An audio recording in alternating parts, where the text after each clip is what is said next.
Welcome back, MicroMed family, to MicroMedMark. So I wanted to try something a little bit different this go around from my channel called MicroMedMark's Narcopedia.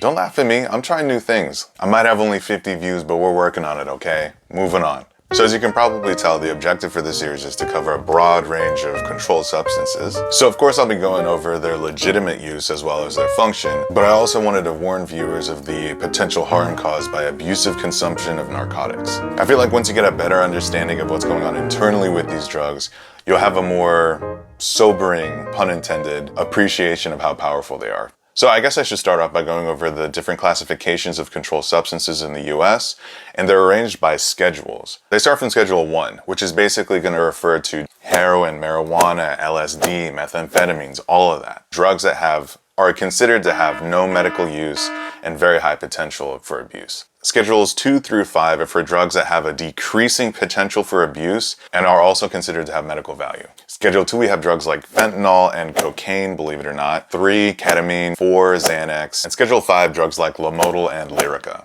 Great, so the first drug class I figured we go over is Benzodiazepines. Now you're all familiar with these drugs, I'm sure, but here go some of the generic names. Alprazolam, lorazepam, diazepam, and clonazepam.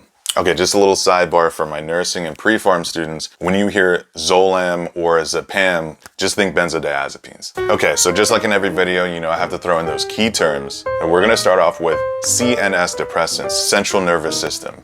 This is basically what benzodiazepines are known for doing. Next, we have what we're gonna call the brake pedal neurotransmitter, GABA. Gamma-aminobutyric acid. A lot of big words, don't worry about that, we're gonna break it down for you. We also have a chlorine ion, which is gonna play a big role in the mechanism of action, and then we have action potential. All these key terms are gonna play into each other, and you'll see in just a second. Okay, so it's not a mystery what benzodiazepines are prescribed for. At the top, we have primary indications such as anxiety, panic disorders. It's also used for sedation, prevention of seizures, and also for muscle relaxation. All right, so I mentioned some of the benzodiazepines: Valium, Xanax, Ativan, Klonopin, midazolam.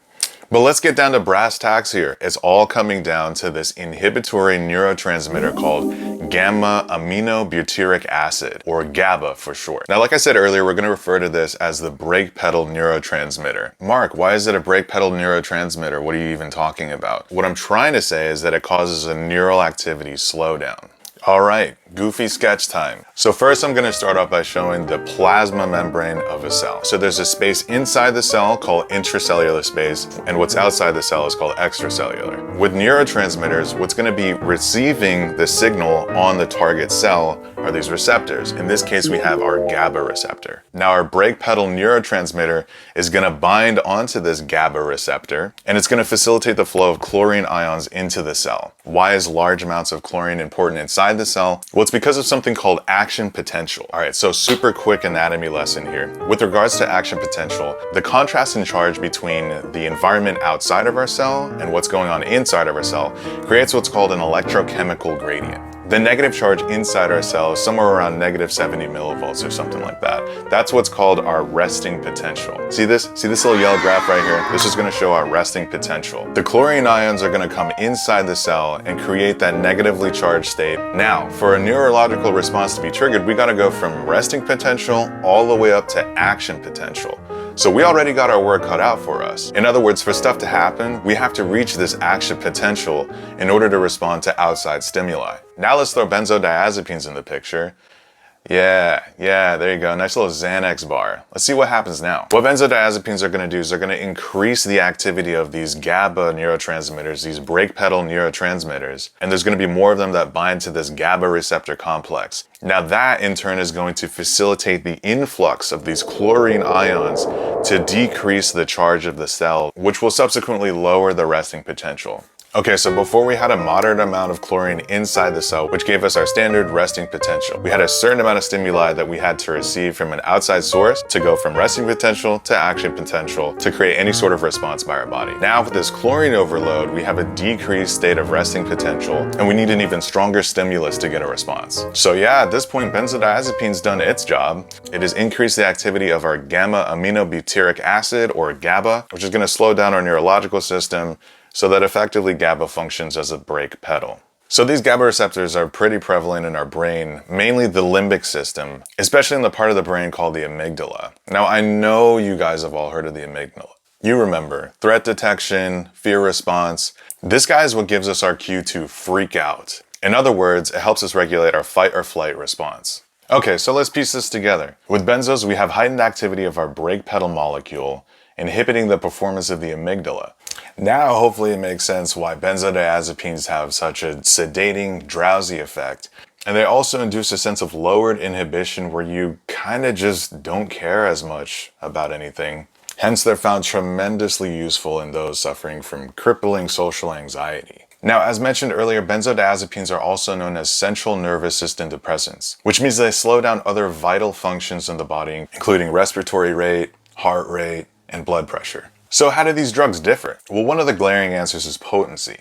Fun fact, flunitrazepam is 7 to 10 times more potent than Xanax. Flunitrazepam, which I did not mention earlier, is also known as Rohypnol. Now, while Rohypnol is illegal in the United States, it does have some legitimate medical uses in other countries around the world, including treatment of insomnia and used in conjunction with anesthesia administration. But it's perhaps the most notoriously recognized as the date rape drug or roofies. It's literally the reason you're not supposed to leave your drink in public unattended. Besides potency, these drugs differ in what's called their onset and half-life. They also can vary in their exact metabolization in the body.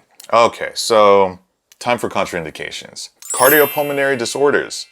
Now, you remember me mentioning that benzodiazepines can act as a muscle relaxant. Well, that includes your respiratory muscles. If we have a drug that's inducing respiratory depression and you've got either bronchitis, sleep apnea, or COPD, cardio obstructive pulmonary disorder, benzodiazepines could be a problem for you and therefore contraindicated. Benzos can also be contraindicated in patients diagnosed with glaucoma, myasthenia gravis. They're also contraindicated in patients currently taking opioids. This is because of the state of lowered inhibition brought on by benzodiazepines can sometimes lead to potential risk and overdose of opioids. Man, I just took a Percocet and a Xanny. You know what would feel really good right about now? A Percocet. Okay, and finally, if you have any allergies to benzodiazepines, they're obviously contraindicated in your case. Adverse effects, there are a few of those. Muscle weakness, constipation, nausea, blurred vision, drowsiness, confusion, dizziness and slurred speech, and also short-term memory loss. This one is actually kind of interesting. Benzodiazepines can cause what's called anterograde amnesia, which is the type of amnesia where you cannot retain new information from a particular point in time forward.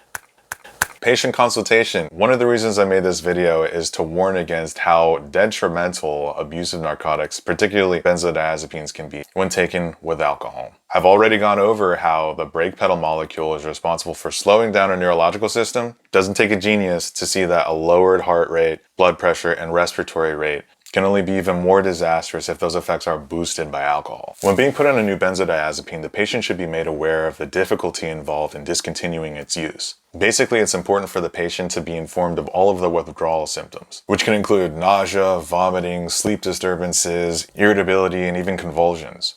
Actually, in doing some of the research for this video, I found out there's this whole thing called tapering guidelines for patients getting off of long-term use of benzodiazepines. Speaking of long-term use, for chronic benzodiazepine users, it's important to order your refills ahead of time so that you don't leave yourself open to possibly experiencing withdrawal. So I mean, that's pretty much it as far as patient consultation goes, but just a little addendum because this is a Narcopedia series. I wanted to talk about the illegal street manufactured versions of these narcotics, mainly Xanax. So pictured here are some street pressed so-called Xanny bars that have been nicknamed R666 or Red Devils. They are far more potent than legitimately manufactured alprazolam, and they often come at cheaper prices as well. The problem with these Xanax bars, other than lack of regulated distribution, is that they're laced with fentanyl, making even the most tolerant of users susceptible to overdose. So you might visual the stereotypical young, face tattooed, super skinny SoundCloud rapper as the culprit here. Wrong. It can just as easily be seen in a patient that's had the prescription discontinued and is still currently experiencing withdrawal symptoms. The only option now is to obtain these drugs through illegal means, which actually ties in perfectly to my whole point about tapering guidelines. Okay guys, well that was my first episode of MicroMedMark's Narcopedia. Hopefully no one's nodded off at my long-winded explanation of benzodiazepines, and you found it somewhat interesting, informative, and maybe you'll even share it with your friends. Remember to like, share, and subscribe. Thanks for watching, and I'll see you next time on MicroMedMark.